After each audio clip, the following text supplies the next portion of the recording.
Olá, gente. Bom dia. Vamos para mais uma aula aí de TecMat. A aula agora de materiais poliméricos. Na nossa aula passada, a gente viu sobre materiais cerâmicos, né? A gente viu questão de estrutura, propriedades, processamento e aplicação. É claro que eu limitei um pouco o conteúdo que a gente viu, até por conta de tempo, de profundidade de conteúdo, né? Tem coisas que vocês não precisam ver agora. Mas eu acho que os pontos principais conseguiram ser passados lá na aula de cerâmica.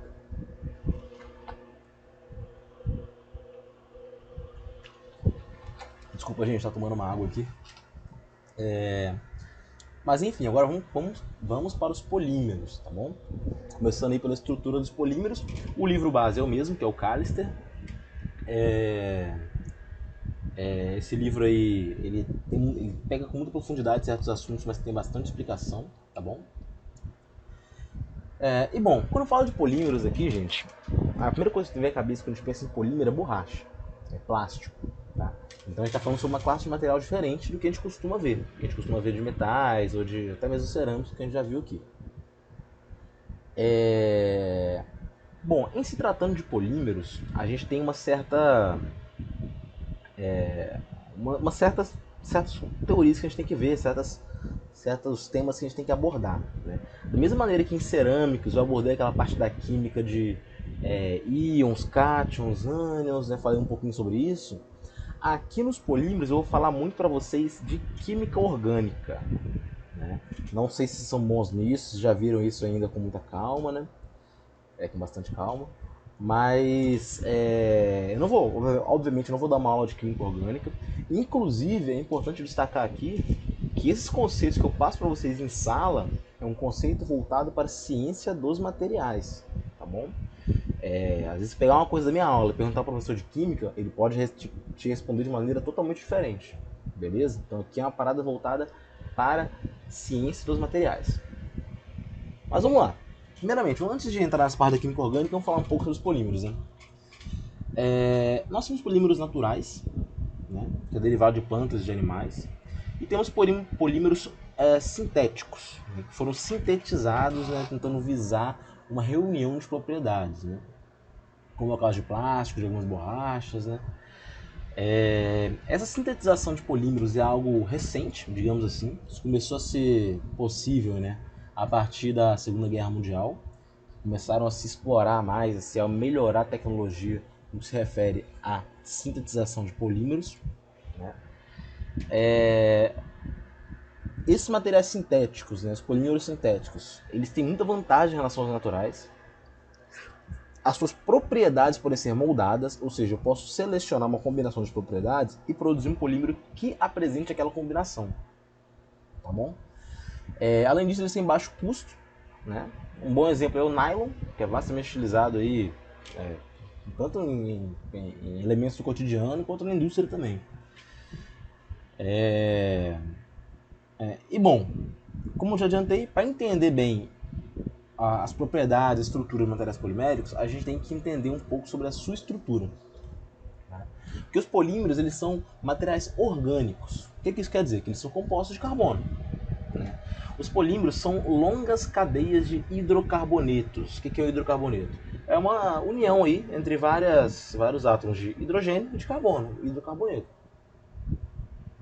Dispostos em longas cadeias moleculares. Então eu tenho longas cadeias moleculares de hidrocarbonetos. Esse é um polímero. Como eu falei, tem várias cadeias moleculares, né? Ou seja, várias ligações aí entre carbonos e hidrogênios. Né?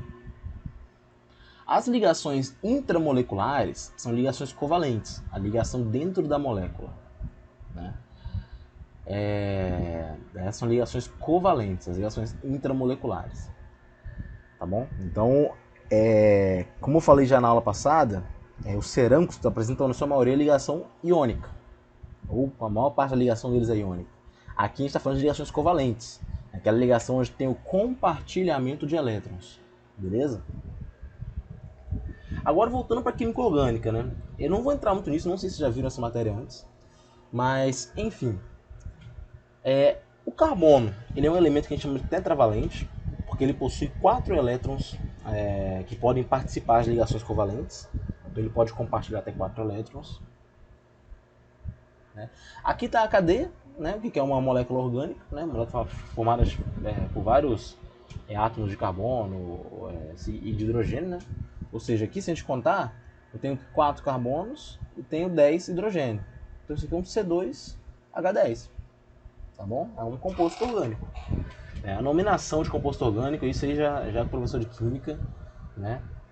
Esse é o butano, tá bom? É um tipo de composto orgânico, de molécula orgânica. Em orgânica, em química orgânica, a gente tem uma coisa chamada isomerismo. O que é isomerismo? Isomerismo é quando eu tenho uma mesma composição, né? Pode ver que os dois moléculas aqui, tanto da esquerda quanto da direita, os dois são C4H10. Tá? O que difere de um para outro? A maneira com a qual os átomos estão organizados. Né? Então a gente fala que eles são isômeros, porque eles são iguais em questão de composição, mas são diferentes em questão de estrutura. E são isômeros, então. Então esse é o butano na esquerda e o isobutano na direita. Beleza? Aqui pra gente isso é importante, porque essa molécula da esquerda aqui, ela vai ter umas propriedades, e a da direita vai ter propriedades diferentes. Ou seja, as propriedades físicas do hidrocarboneto vão depender do seu estado isomérico. As moléculas de polímero, elas são gigantescas, né? São moléculas muito longas, né? Longas cadeias de hidrocarbonetos. Né? É comum chamar de macromoléculas devido ao seu tamanho. Em cada molécula, os átomos estão ligados entre si por ligações covalentes, interatômicas. Né? E para polímeros com cadeias de carbono, a estrutura de cada cadeia é uma série de átomos de carbono. Né? Uma coisa importante de falar é o seguinte: a ligação covalente é a ligação dentro do átomo, dentro da molécula, de átomo para átomo. Quando eu pego uma cadeia molecular e ligo com outra, aí eu já tenho ligações de Van der Waals. Então, assim, entre si a molécula ela é ligada fortemente, com ligações covalentes, que é uma ligação primária. As ligações de Van der Waals elas ligam duas moléculas adjacentes, beleza? Então, dentro da molécula eu tenho ligações covalentes e entre duas moléculas eu tenho ligações de Van der Waals. Tá? Isso aí vai influenciar, essa afirmação que eu fiz agora, de ser dentro da molécula covalente e entre as moléculas Van der Waals, isso vai influenciar diretamente nas propriedades dos polímeros. Tá bom?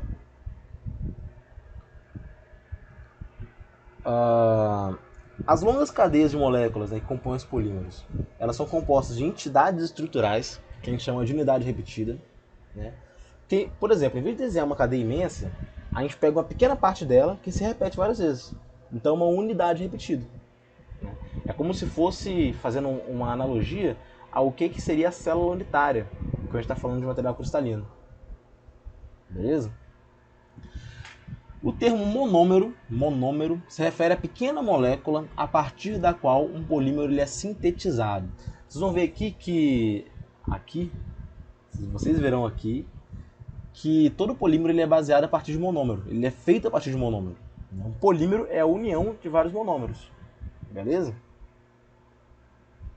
Então, o monômero é a pequena molécula que a gente usa como base para produzir um polímero.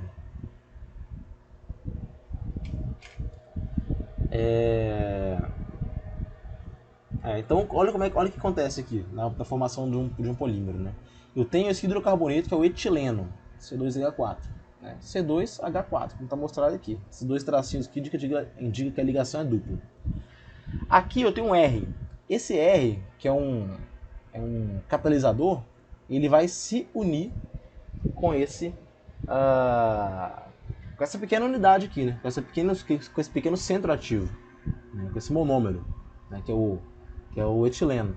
Né? Então, ó, juntou um catalisador com etileno, eu vou ter isso aqui, ó, catalisador ligado no etileno. Beleza? O R ligou com o C, tirou uma ligação dupla aqui que ela foi para fazer o R. Beleza? Só que a gente vê que esse último carbono aqui, ele ainda pode fazer ligações. Então o que vai acontecer? Vários outros etilenos vão se juntar a ele, né? Formando uma cadeia muito longa, que é um polímero.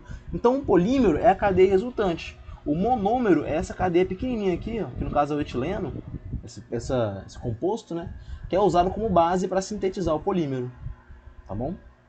Então a gente pode falar que a cadeia polimérica ela se forma pela adição sequencial de unidades monoméricas, né? Aí o resultado final é essa molécula do que a gente chama de polietileno, né? Acho que muitos de vocês já devem ter ouvido falar do polietileno, tá bom? Então a gente tem o etileno que vai se juntando com vários etilenos para fazer o polietileno. É algo bem simples de pensar. Vai se juntando vários etilenos ali, um ao lado do outro, fazendo uma cadeia muito longa. Né? Então isso é o que eu disse. A molécula de um polímero é uma molécula longa, uma cadeia longa. Né? Eu dei o exemplo etileno aqui agora, mas posso ter vários exemplos de grupos químicos que podem formar polímero. Por exemplo, eu tenho um monômero que é o tetrafluoretileno. Se eu fizer a polimerização, como eu disse, né, eu vou formar o politetrafluoretileno. Né? Então são vários exemplos de cadeias diferentes que podem se formar. Não necessariamente eu vou ter só carbono e hidrogênio, tá? O carbono vai estar lá, mas o hidrogênio ele pode aparecer em menor quantidade ou não aparecer, dependendo da situação. Tá? Aqui a gente tem vários desenhos aqui do nome do polímero e a unidade repetida ali. Né? O que acontece? O polietileno está representado ali. PVC, o que é PVC? É polivinil. Acho que o nome em português agora eu fugiu de mim agora. Esqueci. Policloreto de vinila. Exatamente isso. Policloreto de vinila. Né? Esse é o PVC. Né? Material PVC que é usado para cano. Né? Tem o politetrafluoretileno, que é o PTFE. Né?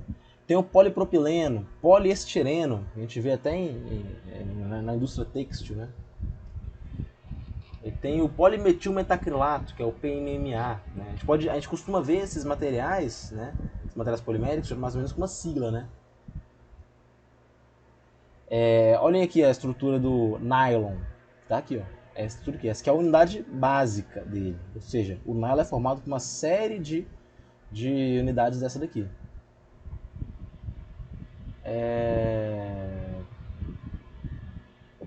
Aqui a gente tem o PET também, né, garrafa PET, que é formada aqui também.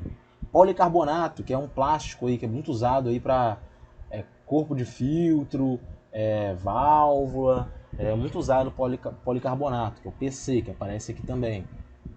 Então a gente tem várias unidades aí, né, de polímeros diferentes, cada um com sua estrutura. Você pode ver que cada um tem estrutura diferente. Essa estrutura orgânica aqui, como eu falei, não sei se vocês já viram, mas vocês não precisam se atentar a ela agora, tá?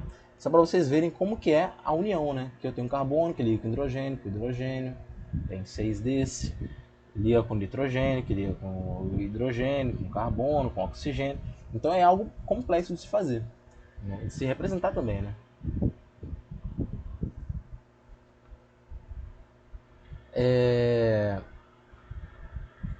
Bom, um dos parâmetros importantes quando a gente fala da estrutura de um polímero é o peso molecular. Polímero com cadeia muito longa tende a ter peso molecular muito alto. Tá bom? Polímero com cadeia muito longa tende a ter peso molecular muito alto. Durante a polimerização, nem todas as cadeias dos polímeros crescem até o mesmo comprimento. Isso vai resultar numa distribuição de comprimento de cadeias de peso moleculares, ou seja, algumas cadeias vão ter pesos moleculares maiores que as das outras. Né? Geralmente a gente trata do peso molecular através de um peso molecular médio, né? Que é medido aí através de algumas propriedades físicas, né? Como a viscosidade, pressão osmótica, etc.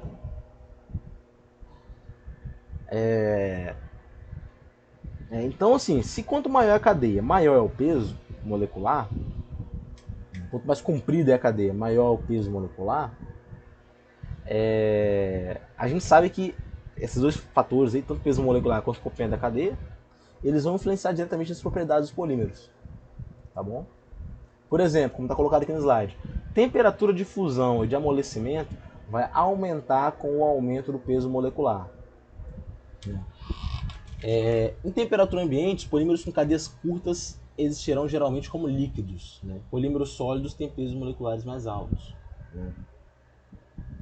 Então, dessa forma, o mesmo material polimérico ele pode ter propriedades diferentes se eu tiver peso molecular diferente, tá bom? Isso é muito importante de falar, porque às vezes eu tenho lá o polipropileno. Eu tenho polipropileno com alto peso molecular e com baixo peso molecular. As propriedades dos dois vão ser diferentes, beleza? E quando eu falar de peso molecular, eu quero que vocês pensem imediatamente em comprimento da cadeia, tá? Quanto maior o peso molecular, mais comprida é a cadeia.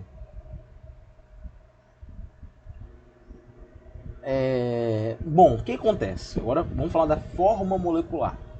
Antes eu mostrei os átomos dessa maneira aqui, ó. Vários tracinhos falando da impressão que é tudo retinho, né? Só que na verdade a disposição desses átomos é em 3D, né? Eles podem sofrer rotações e flexões em 3 dimensões. Então é algo bem mais complexo do que a gente imagina. Por exemplo, esses átomos aqui do item A, né? Esse terceiro átomo de carbono, que tem que estar fazendo um ângulo 109 graus aqui, esse ângulo aqui, ele pode estar em qualquer lugar desse cone tracejado aqui. Qualquer lugar que ele tiver tá bom, ele está estável. Então pense comigo, ó. Eu tenho 2, liguei nesse terceiro. Liguei nesse terceiro, o quarto átomo também pode estar num círculo de possibilidades aqui. O quinto também, o sexto também. Isso, se for aumentando o número de átomos, vocês vão ver que pode ter uma forma muito esquisita. Muito sem padrão, digamos assim. Né? Já que pode haver essa flexão e rotação de ligações. Né? Desse modo, uma cadeia molecular ela geralmente tem essa aparência aqui. Ela não segue um padrão pré-estabelecido bonitinho como representado. Ela tem isso aqui, ó. Ela toda enrolada, cheia de... não é que eu vou falar que nós, mas ela toda enrolada, toda entrelaçada. Não é algo bonito de se ver, mas é uma cadeia molecular. Beleza? Essa é a forma molecular. Ela é assim. Ela tem esse formato devido à flexão e rotação das ligações. Cada uma das cadeias pode dobrar, enrolar, contorcer. Ou seja, eu vou ter, como mostrado naquela imagem, um entrelaçamento e emaranhado entre as moléculas de cadeias vizinhas. Né? Então vai ficar algo bem entrelaçado e emaranhado. Né? É por causa dessa característica de ficar exatamente muito emaranhado que os polímeros eles têm propriedades interessantes. Tá bom? Esses emaranhados moleculares aí, ele fornece algumas propriedades interessantes dos polímeros. Né? Por exemplo, pense comigo, ó. Eu peguei essa ponta aqui da esquerda e essa ponta aqui da direita. Eu apliquei um esforço de tração ali. Eu quero, como se fosse tirar esse emaranhado, né? Tracionar. Quando eu traciono, você pode ver que eu tenho grande margem para essa linha que forma a cadeia, ela se esticar bastante. Como que isso é visto do ponto de vista macro? Né? Do ponto de vista do material mesmo.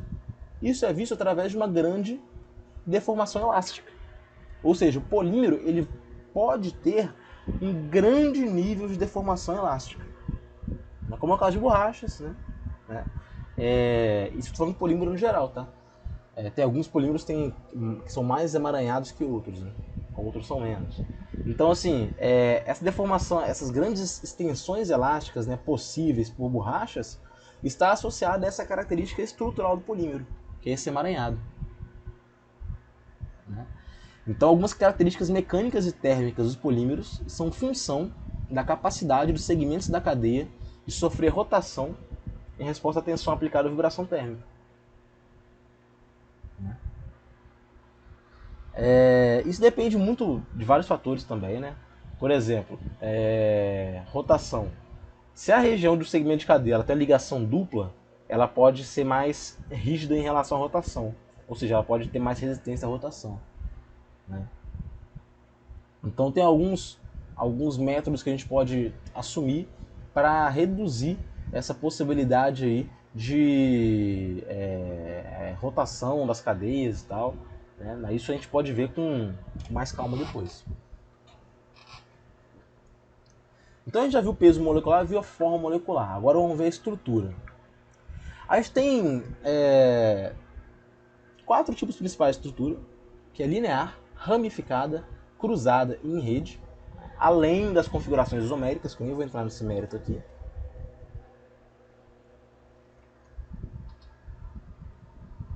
né? Aqui em A, a gente pode ver uma estrutura linear, né? Que é uma linha, formada de uma linha. Cada ponto laranja é um átomo da cadeia, então tem duas cadeias aí. Em B, aqui no canto superior direito, eu tenho duas cadeias, mas podem ver que dessas cadeias estão saindo ramos. Então essa estrutura que a gente chama de estrutura ramificada, tá bom? Em C, a gente pode ver que tem três cadeias, né? E essas cadeias estão ligadas por alguns ramos. Isso a gente chama de ligações cruzadas, beleza? Ligações cruzadas. Então aqui em cima é linear, ramificada e cruzada. E aqui no ponto D eu tenho ligações em rede, estrutura em rede, beleza? Que é uma estrutura em rede tridimensional aí, como está mostrado. E aqui a gente não pode classificar simplesmente um polímero como linear, ou como cruzado, ou como ramificado. A gente sabe que todos os polímeros eles têm todos os tipos de ligações. Pode ter todos os tipos de estrutura, perdão. Tanto estrutura linear, quanto ramificada, quanto cruzado, quanto em rede. O X da questão aqui é ver qual dessa estrutura é predominante.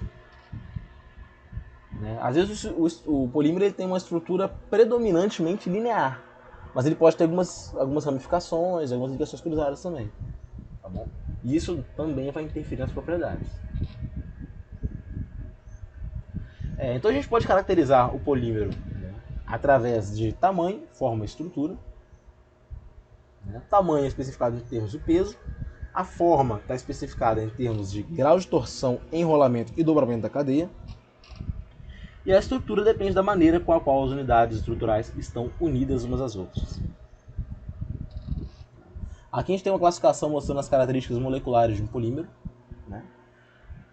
Lá em cima a característica molecular. Aqui eu tenho a parte química, que é a composição da unidade repetida, né, do monômero. Poderiam ser etileno, propileno, enfim, tem vários tipos de monômeros possíveis. O tamanho, que está relacionado ao peso molecular. A forma, que está relacionada ao dobramento, aquele emaranhado, né? E a estrutura, que pode ser linear, ramificada, cruzada ou em rede. Aqui a gente também tem estados isoméricos, tá? Que eu não vou citar aqui nessa aula, mas é aquela questão que eu falei, né? Quando fala de isomeria, aqui em polímeros, a gente fala do polímero que tem a mesma unidade repetida, só que ela está arranjada de forma diferente, tá? A questão de composição é igual, mas é arranjada de forma diferente. Agora vamos falar de polímeros termoplásticos e termorrígidos.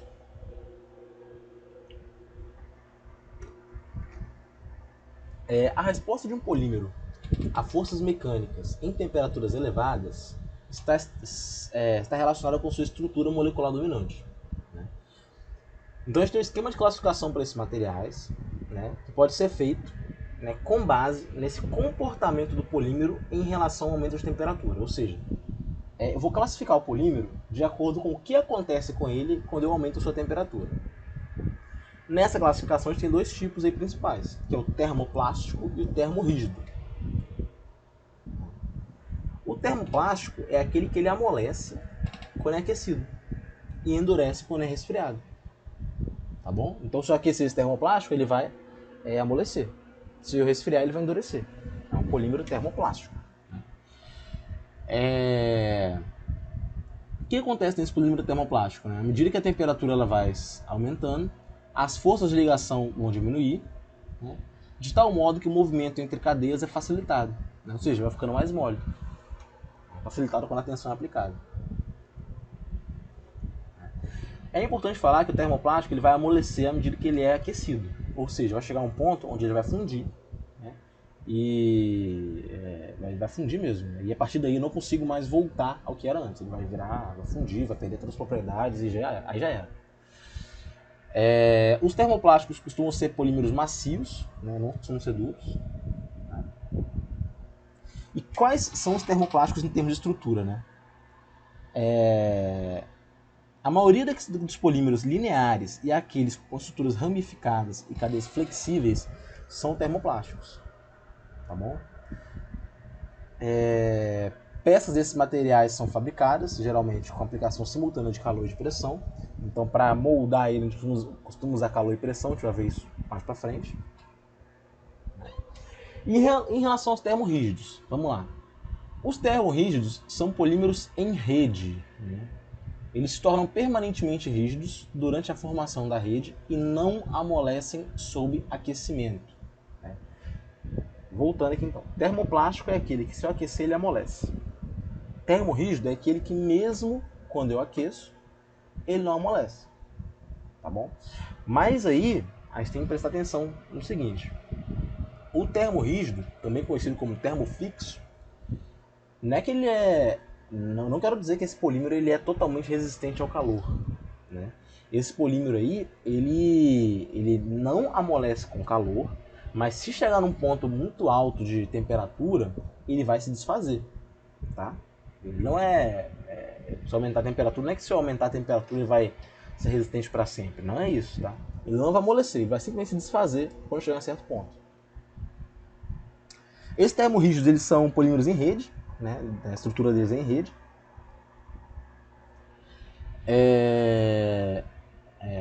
Eles têm ligações cruzadas moleculares, ligações cruzadas covalentes entre as cadeias moleculares adjacentes.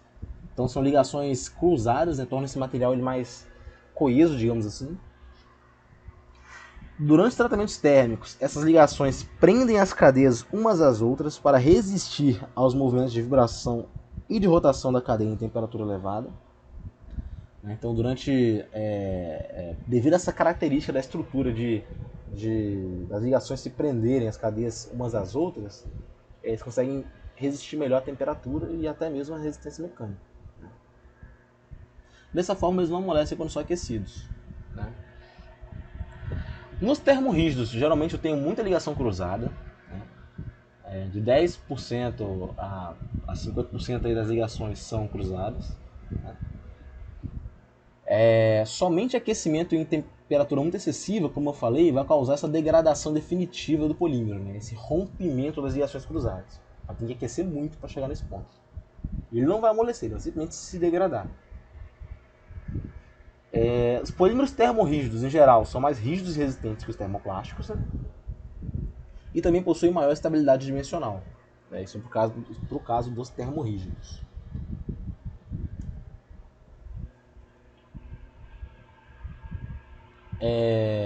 Beleza? Então eles são mais rígidos e resistentes, né? E tem maior estabilidade dimensional, são mais fáceis aí de se trabalhar nesse sentido. Mas, enfim, não quero dizer aqui que tem um melhor que o outro, tá? O termoplástico, por ele ter certa maciez, né, certa elasticidade, ele tem a aplicação dele. O termorrígido também tem as aplicações específicas dele, né? Não tem melhor nem pior, cada um serve para um propósito.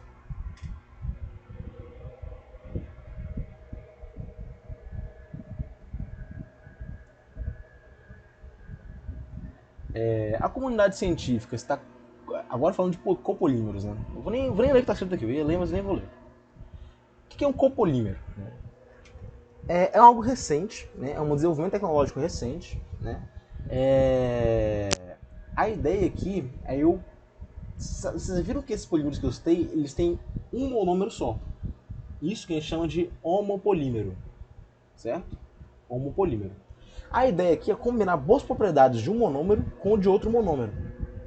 Então eu faço um copolímero, que é um polímero que tem duas unidades repetidas diferentes, dois monômeros diferentes, tá? E aí ele é feito usando os dois para combinar as propriedades dos dois. Então é algo mais recente, mais voltado aí para engenharia de materiais, né? Eu tenho 4 tipos de copolímeros. Tenho um copolímero aleatório, que está em A aqui. Percebe que azul é uma unidade repetida, vermelho é a outra.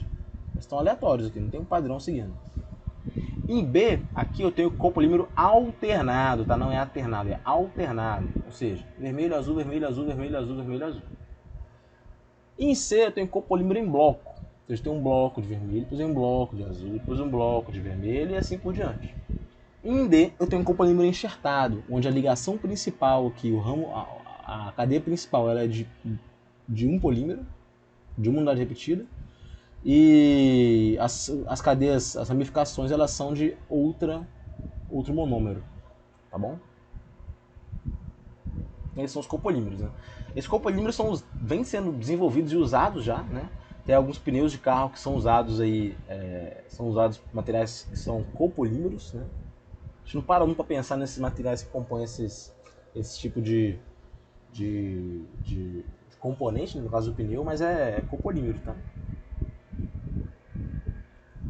Vamos falar um pouco sobre cristalinidade dos polímeros.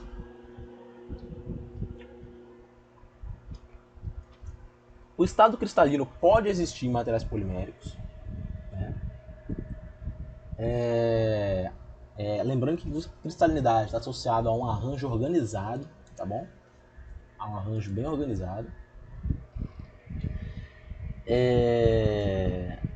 Esses arranjos atômicos aí, eles são mais complexos para os polímeros, né? Já que eu não tô falando de moléculas, não estou falando nem de átomos, nem de íons, tá? Né? E a cristalinidade dos polímeros a gente pode definir como sendo a compactação de cadeias moleculares para produzir um arranjo atômico ordenado, beleza? Então essas são as cadeias moleculares. Tá? As estruturas cristalinas podem ser especificadas em termos de células unitárias. Elas são com frequência bastante complexas, né? Essas células unitárias, né? Já que é uma molécula que eu estou me referindo, né? Como você pode ver, a gente tem a célula unitária do polietileno, que é ortorrômbica, né? Tem outra estrutura bem diferente. Isso aqui ainda está simples, tá? Quando a gente fala de polímeros. As substâncias moleculares com moléculas pequenas são em geral totalmente cristalinas, como sólidos, ou totalmente amorfas, como líquidos. Consequentemente, né,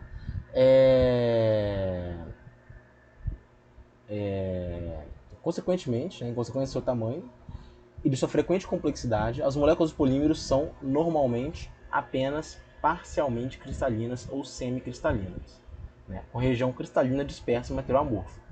Traduzindo isso aqui, né,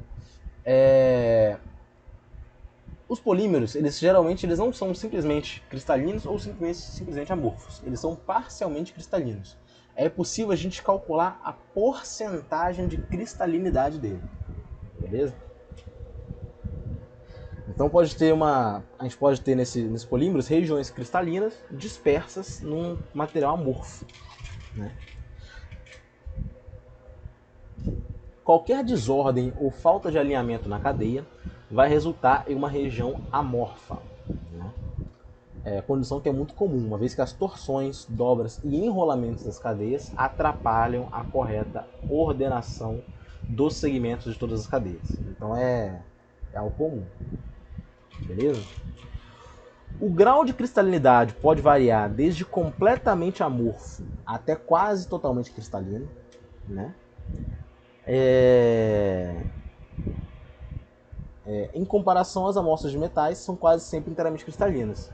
Enquanto muitas cerâmicas são totalmente cristalinas ou totalmente amorfas. Né? O que é importante saber disso aqui? Tudo que a gente vê na estrutura do polímero que está associado a uma desordem vai favorecer com que esse polímero seja amorfo. Então, se tem muito emaranhado, isso é desordem. Então, tende a ter uma estrutura mais amorfa. Tudo que atrapalha uma ordenação das cadeias vai ter uma estrutura mais amorfa. Por exemplo, ligações cruzadas, né? É um bom exemplo. Aí aqui o grau de cristalinidade pode variar, né? Como eu falei, né? Os metais tendem a ser totalmente cristalinos, ao passo que as cerâmicas elas podem ser totalmente cristalinas ou totalmente amorfas.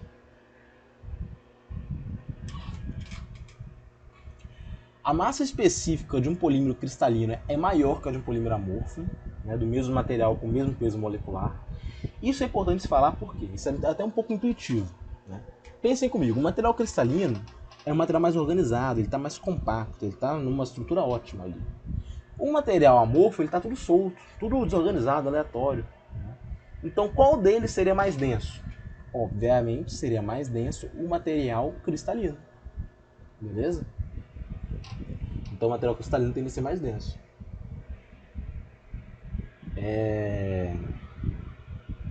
Uma vez que as cadeias estarão mais densamente compactadas na estrutura cristalina. Né? Aí tem uma fórmula para o grau de cristalinidade, mas vocês não precisam se preocupar com isso, tá? Só para demonstrar mesmo. Essa fórmula ela se baseia na na densidade de um polímero amorfo, do mesmo polímero amorfo e do polímero cristalino, tá bom? Pro mesmo peso molecular, pro mesmo material, né? O grau de cristalinidade depende da sua taxa de resfriamento durante a solidificação, né? Assim como da configuração da cadeia. Pensem comigo, às vezes demora muito tempo para se organizar, para ter uma estrutura cristalina. Então, quanto mais lento o resfriamento, né, mais tempo eu tenho que me organizar de maneira cristalina. Tá bom? Então, tem que ter tempo suficiente para as cadeias se alinharem, né, para formarem estrutura cristalina. Então, resfriamento lento gera estrutura cristalina. Resfriamento rápido gera estrutura amorfa. Tá? E é importante falar que todas as características que eu comentei aqui, de forma, de peso, de estrutura, isso tudo pode ser alterado através do método de produção. Eu posso, quando eu quero produzir o polímero, eu posso escolher como que eu quero que ele seja, tá bom? Se eu quero que ele tenha muitas ligações cruzadas, se eu quero que ele seja cristalino, né? Isso tudo é pré-determinado. A estrutura química da molécula e a configuração da cadeia, né, também vão influenciar a capacidade de um polímero em se cristalizar. Né? Unidade repetida complexa favorece polímeros amorfos, né, porque são complexas, é mais difícil organizar isso. Por outro lado, a cristalização ela é mais propícia para ocorrer em polímeros mais simples, né, como polietileno e polifluoretileno, mesmo em taxa de resfriamento alta. Quanto mais simples o polímero, mais fácil é cristalizar. Resumindo, polímero linear cristaliza com facilidade, né, tem pouca restrição para atrapalhar o alinhamento da cadeia. Qualquer ramificação atrapalha esse processo de cristalização. Né? Polímeros ramificados nunca são altamente cristalinos. Né? Então, às vezes, se eu quero evitar que o polímero seja cristalino, eu insiro ramificações nele.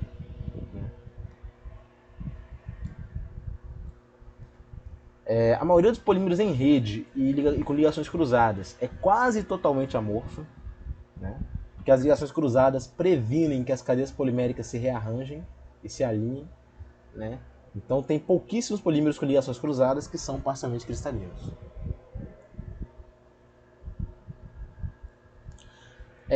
A cristalinidade também vai influenciar nas propriedades, né? Todas as características dos polímeros que eu estou citando aqui são características que influenciam nas propriedades desses polímeros, tá bom? Os polímeros cristalinos são, no geral, mais resistentes mecanicamente, tem maior resistência mecânica e maior resistência à dissolução e ao amolecimento pelo calor. Beleza? Então, em relação à estrutura do polímero, eu falei do peso, da forma, da estrutura, da configuração, dos copolímeros, falei da cristalinidade, falei sobre tudo, basicamente. Tá? Então, os polímeros, essas características dele, né, de estruturais, os polímeros, vai ditar como deve ser as propriedades dele. Então aqui a gente vai falar de características, aplicações e processamento de polímeros. Né? Lembrando sempre desses 4 pontos principais de engenharia de materiais, que é aplicação, processamento, propriedade e estrutura. Né? Em relação ao comportamento mecânico dos polímeros, a gente pensa logo no comportamento de tensão e deformação. Né? A gente pode usar um simples ensaio de tração para avaliar polímeros. Né? Com base nesse comportamento do polímero em tração, a gente pode ver se ele vai ser frágil, como está na curva de vermelho aí, curva A, se ele pode ser plástico, como está na curva B, ou se ele pode ser altamente elástico, como está na curva C.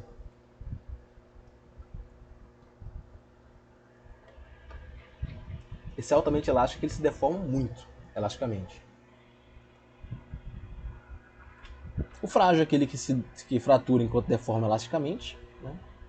Na verdade, é aquele que praticamente não tem deformação plástica. Né? A gente quase ignora a deformação plástica. O polímero plástico é aquele que tem deformação plástica.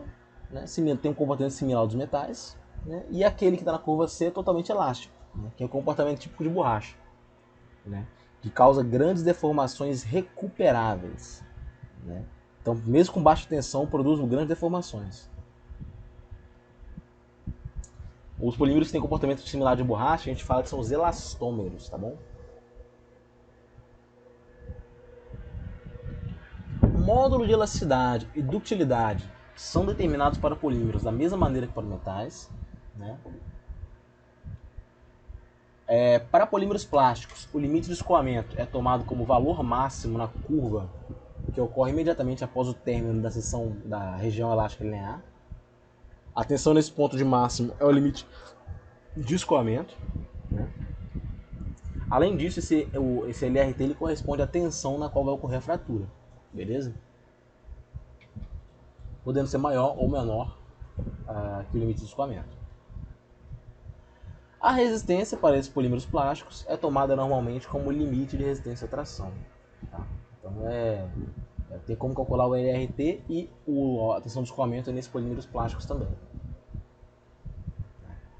Aí eu tenho o ponto máximo ali, que está de verde, que é esse sigma Y. Y porque escoamento em inglês vem de yield, né, como está mostrado aqui. Yield,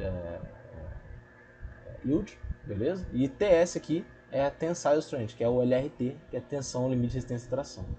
Tá aqui. Você percebe que a interpretação é um pouquinho diferente do polímero, mas o gráfico é o mesmo, né? O gráfico tensão aqui na vertical e deformação na horizontal.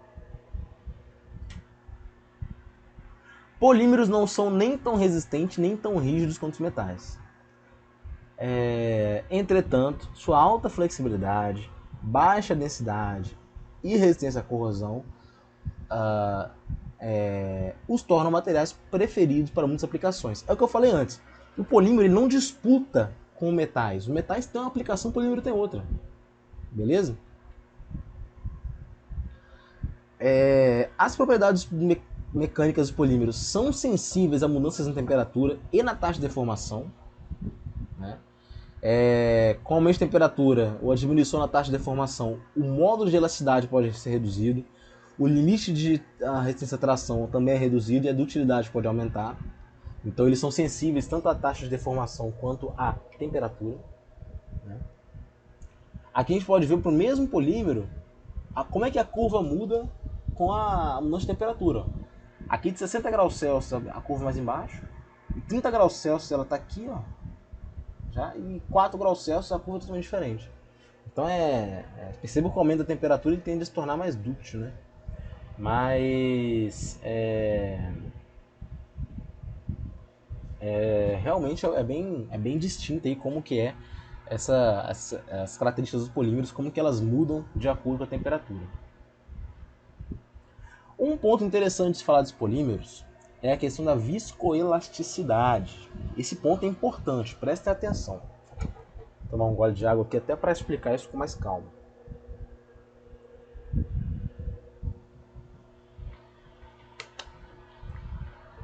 Em A, essa de vermelhinho aí, eu tenho, não só em A, né? Todas as curvas aí são curvas de carregamento pelo tempo. O que é isso? Eu apliquei uma carga e eu tirei a carga. O que acontece com o que vai acontecer? A gente vai olhar isso através da curva azul, verde e amarela, que são as três curvas aí que são a deformação pelo tempo. Ou seja, qual é a resposta de três materiais diferentes, material azul, material verde e material amarelo, em relação a essa carga aplicada que está em vermelho. Vamos lá então. O que aconteceu nessa carga? Ó? Em TA eu apliquei a carga, eu mantive essa carga aplicada por um tempo e retirei em TR. Beleza? Então é isso aí. Ó. Apliquei a carga, pensa que você está empurrando uma caixa. Empurrei, só parei de empurrar. Apliquei a carga por um tempo e soltei. Beleza?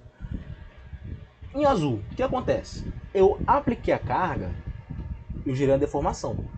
Perceba que strain aqui é deformação. Deformação aconteceu, certo? Essa deformação, ela permaneceu enquanto a carga ficou lá. Quando eu tirei a carga, ele voltou ao normal. Ou seja, foi uma deformação elástica, né? Ela não foi permanente, ela foi reversível, né? Então, em azul, eu tenho comportamento elástico, totalmente elástico, tá? Em azul aqui. Em verde, eu tenho um comportamento que a gente chama de viscoelástico. O que aconteceu? Quando eu apliquei a carga, a deformação ela não aconteceu de uma vez só. Ela foi aumentando devagar. Né? Quanto mais tempo eu deixava a carga aplicada, mais deformava. E quando eu tirei a carga, né, ele ainda permaneceu com uma deformação residual. Então o comportamento que a gente fala que é viscoelástico, né, que é uma deformação dependente do tempo.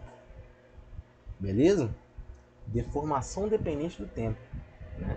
Ou seja, quando eu aplico a tensão, ele não deforma na hora, ele vai deformando devagar, e quando eu tiro a tensão, ele volta devagar. Tá? Então ele tem o tempo aqui, ele tem um fator importante. Esse fator tempo a gente não leva em consideração quando a gente estuda metais, porque os metais são materiais elásticos. Né? Aqui a gente está tendo um comportamento viscoelástico, um comportamento diferente. E aqui em amarelo eu tenho um comportamento totalmente viscoso. O que é isso? Eu apliquei a carga, a deformação começou, e quando eu tirei a carga, ele não voltou ao normal. Então é um comportamento totalmente viscoso. Beleza? Teve uma deformação residual aqui ainda. Então, para polímeros, eu tenho um comportamento viscoelástico. Isso é importante. Beleza? Outra coisa importante. Eu vou até... vou nem ler o que está escrito aqui. Vou tentar traduzir essas imagens para vocês para ficar mais claro. Aqui em A, eu tenho uma estrutura. Tem uma parte dela aí que está organizadinha, toda alinhadinha, que é a parte cristalina. E tem uma parte que está toda enrolada, que é a parte amorfa, ou amorfa. Né? O que acontece? Quando eu deformo, eu traciono essa estrutura aí. Né? Perceba que aqui, ó, em A, está tudo organizadinho e tal, tem uma parte cristalina, a parte amorfa, tudo bem definido. Quando eu traciono, olha a setinha azul aqui, indicando a direção do esforço. Essa parte enrolada, ela se estica. Né? E a parte cristalina se mantém igual. A parte enrolada se estica. Né? Ou seja, aqui eu já tenho o esticamento das ligações. Certo? Estou mostrando o que acontece quando eu deformo um polímero, quando eu aplico a tensão. Com a continuação da aplicação da tensão, depois que eu estiquei a parte amorfa, eu vejo que teve uma esticada também, digamos assim, da parte cristalina. Você tem um ΔT, esse ΔTzinho aqui é essa esticadinha que deu, ela ficou um pouco maior, né? Deformou um pouquinho, né? Então a deformação ela primeiro é absorvida pela parte amorfa e depois ela é absorvida pela parte cristalina também. Né? Isso que tá colocado aqui, que as moléculas das regiões amorfas elas se alongam na direção de tensão. Né? Depois isso começa a acontecer com a parte cristalina. Né? Que vai fazer com que tenha um aumento na estrutura aumento da espessura desses cristais aqui. A tendência então é que essa parte que está amorfa, ela se alinhe aqui na vertical, beleza? Essa deformação plástica que eu estou comentando, ela acontece em vários estágios, tá? A deformação plástica, na verdade, ela começa agora. Tudo que eu fiz até aqui é algo reversível. Se eu tirar a força, ela volta ao normal, ou seja, deformação elástica. Teve esticamento das cadeias, né? Teve o estiramento que a gente fala da parte cristalina, tá? E é isso, essa é a parte elástica. A parte plástica é isso aqui. O que acontece? Nesse estágio 3, perceba que eu já até mudei a orientação do cristal. O cristal ele tende a ficar mais vertical. Além disso, a parte amorfa está se esticando mais ainda. Né? No estágio 4, esse cristal ele é todo rompido. E vai tendendo a ficar todo vertical. Né? Da mesma maneira que as ligações que estão emaranhadas aí. As ligações da parte amorfa. E no estágio 5, que é a deformação plástica que já está quase finalizada, eu tenho os cristais todos alinhados com as ligações... essa parte amorfa ligando essas partes cristalinas aí, com a tendência de alinhamento, né, na vertical, alinhamento na direção de tração. Isso a gente chama de estiramento. Então, nessa imagem aqui eu mostrei a deformação elástica, tá? Nessa de cá, eu mostrei deformação plástica. Essa deformação plástica acontece em vários estágios. As cadeias vão se orientando com o eixo de tração. E é basicamente isso. Tá? No estágio 4, né, segmentos de bloco cristalino vão separar das lamelas. Né? No estágio 5, os blocos ficam todos orientados na direção do eixo de tração. Né? Então acontece o seguinte. Dessa maneira aqui, o que acontece? Quando eu traciono um polímero, acontece isso. Acontece o que a gente chama de estiramento. Né? Essa orientação, esse alinhamento das cadeias poliméricas. Beleza? Isso é usado frequentemente para melhorar propriedades mecânicas. Inclusive, podemos fazer até uma comparação com um processo que acontece com metais. Pense comigo, qual o processo que acontece com metais que é, à medida que eu deformo o metal, mais resistente ele fica? Pensa um minuto. Pausa o vídeo e pensa. Pensou? Voltou? Encruamento. Isso é uma analogia. Né? Aqui nesse caso para o polímero, quando eu deformo plasticamente, eu vou produzir uma cadeia orientada. Essa cadeia orientada, né, esse processo de orientação, que é chamado de estiramento, ele é usado para melhorar a resistência mecânica. Beleza? Apesar de esse estiramento ele produzir uma estrutura que a gente pode falar que ela é anisotrópica. Lembra o que é isso? A anisotropia é quando a propriedade depende da direção. Ou seja, em uma direção aqui, ele vai estar muito resistente, em outra não. Direção seja vertical ou horizontal, algo nesse sentido.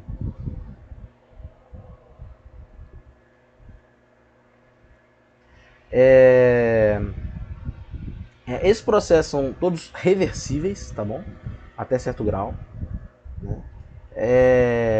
Um aquecimento da temperatura de fusão, né, vai ser suficiente para recristalizar o material e restaurar aquela estrutura inicial, tá bom?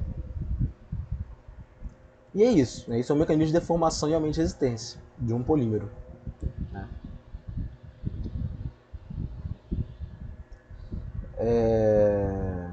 Então você pode precisar, acho que eu vou até pular que não faz diferença, né? Aliás, vou falar dele. Bom, então aqui eu já expliquei o que é o estiramento. Quando eu falar de estiramento, eu falo exatamente disso. Devo estar tracionada no polímero de maneira a orientar suas cadeias. Tá? O comportamento mecânico do polímero ele é influenciado por fator de serviço, né, tanto estrutural quanto de processamento. Né? O aumento de temperatura ou da taxa de deformação vai reduzir o módulo em tração, né, e o LRT, e vai melhorar a dutilidade. Tá? Você já até falou mostrado antes no gráfico. Um aumento na resistência, por exemplo, vai acontecer sempre que qualquer restrição é imposta ao processo mostrado anteriormente. Tá? Então é um aumento de resistência. Qualquer mecanismo de aumento de resistência é um mecanismo que vai atrapalhar com que haja esse alinhamento das cadeias. Né? Ou seja, se ela estiver muito entrelaçada, se tiver muitas ligações cruzadas, né, são modos aí de se restringir esse movimento relativo entre as cadeias, tá? Que vai causar esse estiramento. Outros fatores que afetam as propriedades mecânicas. Primeiramente, peso molecular. Né? O módulo em tração é relativamente insensível ao peso molecular. Entretanto, o LRT ele aumenta com o peso molecular, ou seja, quanto mais comprida é a molécula, maior o seu LRT. Tá? Então, por que isso acontece? Porque quando tem o peso molecular, eu tenho um comprimento maior das moléculas. Quando eu tenho um comprimento maior, a tendência é que ela esteja mais entrelaçada. E aí ela vai ter uma maior resistência à tração. O grau de cristalinidade ele afeta positivamente o módulo de tração e a resistência mecânica. Tá? Quanto maior o grau de cristalinidade, melhor são esses parâmetros aí. Né? Porém, o material tende a se tornar mais frágil, à medida que ele fica mais cristalino. Um exemplo claro é o polietileno. O módulo dele aumenta aproximadamente uma ordem de grandeza, ou seja, 10 vezes, quando a fração de cristalinidade vai de 30% para 60%. Então o módulo de interação dele aumenta muito. Aqui tem um gráfico mostrando a influência do grau de cristalinidade do peso molecular nas características físicas do polietileno. Né?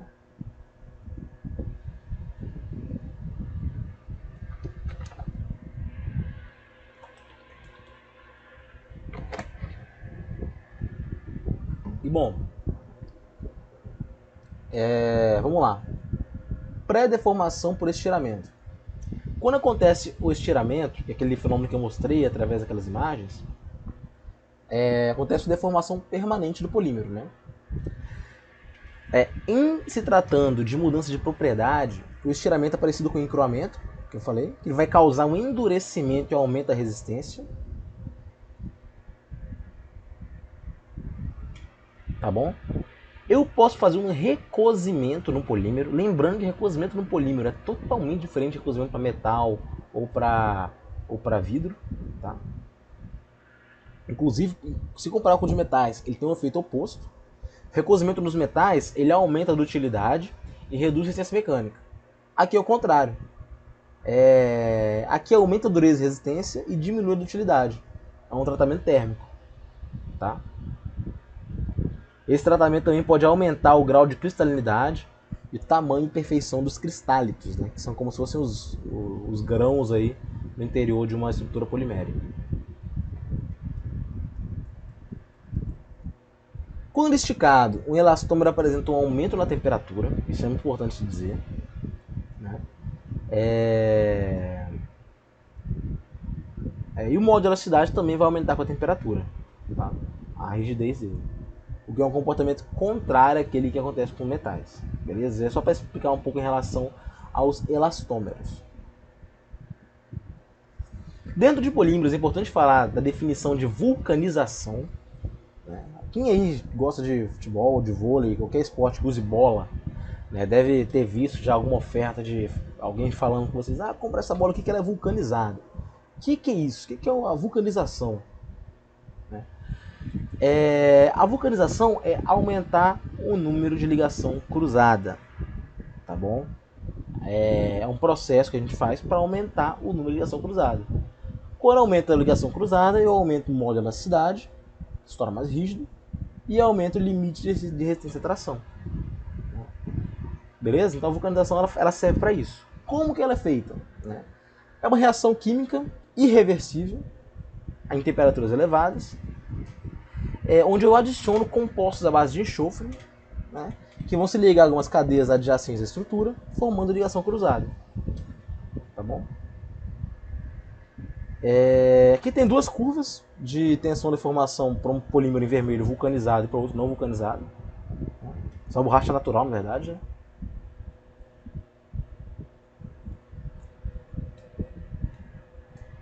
Aqui eu tenho uma tabela mostrando a temperatura de fusão e de transição vítrea para alguns polímeros, materiais poliméricos, né? Polietileno, politetrafluoretileno, tem essa tabela aqui mostrando, tá bom? Tipos de polímeros. Né?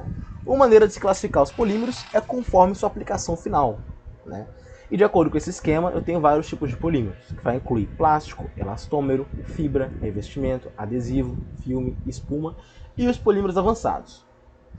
Focando mais nos plásticos, né? A gente sabe que plástico, todo mundo que se parar e olhar ao seu redor agora, você vai ver algum plástico, com certeza, alguma componente de plástico. Né?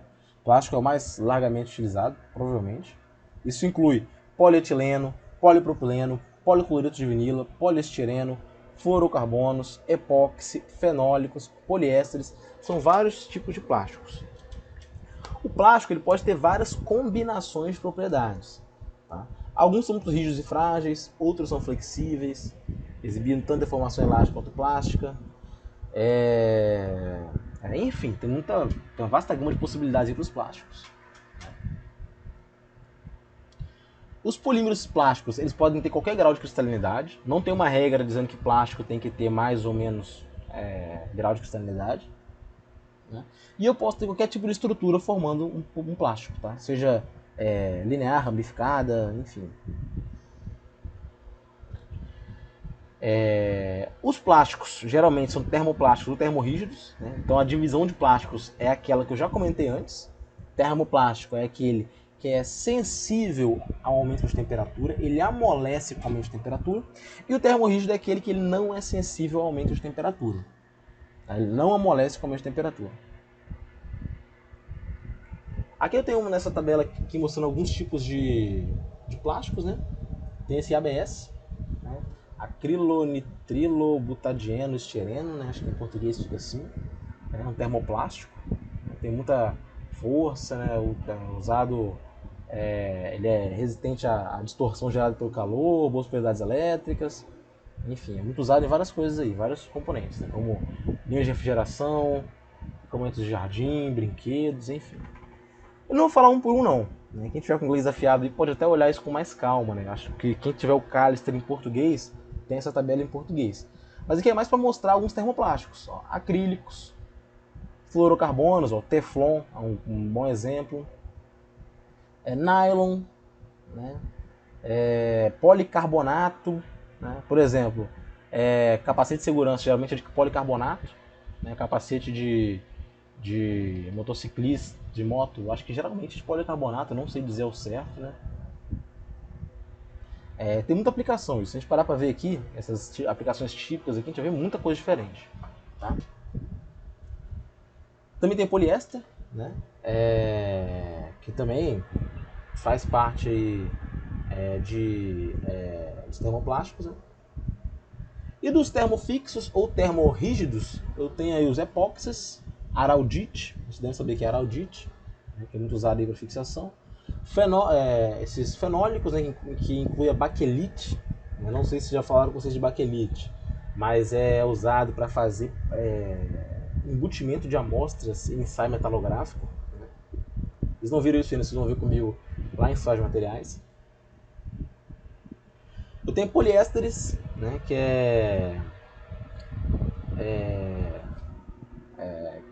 pode ser usado para capacetes, né, para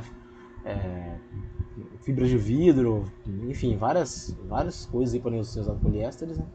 E, enfim, esses são os plásticos aí, termoplásticos e termorrígidos. Em relação ao elastômero, né, agora mudando de plástico para elastômero. Elastômero, no geral, é aquele material que pode vir até como borracha, né? Tem muita deformação e deforma muito, beleza? As propriedades dos elastômeros dependem do grau de vulcanização e se algum reforço é utilizado. Um bom exemplo de elastômero é uma borracha natural, aquela do latex lá, que tem o pessoal da seringueira que mexe com isso, tá bom? Dentre os elastômeros que podem ser sintéticos ou naturais, né? Dentre os elastômeros naturais, eu tenho a borracha natural, que é um bom exemplo, né? Tem uma boa combinação de propriedades. E tem os sintéticos, né? Que é o SBR aí, que é muito usado em pneus de automóveis, por exemplo. Tá?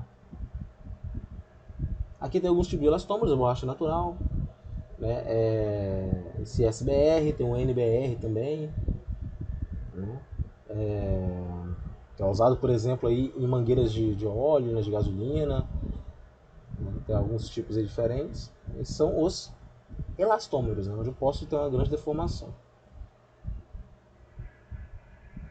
Eu tenho muitos materiais poliméricos que podem ser fiados, colocados em forma de fibra, tá? Ou seja, são usados muito em indústria têxtil. Né? Tem que ter uma boa combinação de características mecânicas, térmicas e químicas desses materiais, tá? Para ser usados na indústria têxtil. Tudo que eu falo de fibra, eu falo de fios, tá? São materiais poliméricos que são fiados, ou seja, que eles têm aí o comprimento muito maior que o diâmetro. Então são fios. Quando em uso, as fibras podem ser submetidas a diversas deformações mecânicas, né? Estiramento, torção, cisalhamento, abrasão. Então elas têm que ter um alto LRT e alta rigidez. Também alta resistência à abrasão. Beleza? Agora a parte final aqui que é, a síntese e processamento dos polímeros. Primeiro, polimerização. As grandes moléculas dos polímeros comercialmente úteis devem ser sintetizadas a partir de substâncias com moléculas menores, né, em um processo denominado polimerização. Tudo bem? Então isso é um processo que a gente pega aquela molécula pequena e vai o monômero pequeno vai polimerizar, ou seja, transformar um monômero em um polímero. Eu posso usar aditivos nesse polímero para melhorar suas propriedades, né? E finalmente, depois que eu já formei o polímero, eu tenho que moldá-lo usando alguma operação de conformação. Lembrando que, quando eu falar de conformação, eu quero que vocês pensem em dar forma a alguma coisa. Tá? Conformação nada mais é que dar forma. Tá bom? Mas voltando à polimerização. A polimerização é simplesmente o processo pelo qual o monômero ele é ligado um ao outro para gerar longas cadeias compostas por unidades repetidas. As reações pelas quais ocorre a polimerização são agrupadas em duas classes gerais, a adição e a condensação. Tá? Então tem dois tipos aí, dois métodos de fazer polimerização. Não vou entrar nesse mérito aqui, já fica muito específico, mas tem a adição e a condensação, cada um com sua particularidade, as suas limitações. Mas para se produzir o polímero, então, tem que pegar um monômero e polimerizar. Juntar vários monômeros juntos. Técnicas de conformação para plásticos. Né? Agora falando mais do processamento. Né? Para plásticos, polímeros plásticos, a gente geralmente vai conformar através da fusão, né? Conformar o material através da fusão, né? Ou seja, levar o material, colocar ele de forma fundida através de temperatura elevada, né? Usando pelo menos uma das várias técnicas de moldagem diferentes. Tem várias técnicas de moldagem aí. Elas são até parecidas com as de cerâmicas, né? Que é a compressão, transferência, injeção e sopro. Também posso usar a extrusão e a fundição. Né? Extrusão e fundição a gente vai ver aqui com mais calma no final do nosso curso. Para plásticos, o método de fabricação de um polímero termorrígido se distingue bastante do método para um polímero termoplástico. Tá bom? Então a gente tem essa definição aí. O termoplástico, né, e o termorrígido se fabricam de uma maneira diferente. Aqui eu tenho um diagrama esquemático de um aparato de moldagem por compressão. Né? Aqui está em amarelo aqui o composto.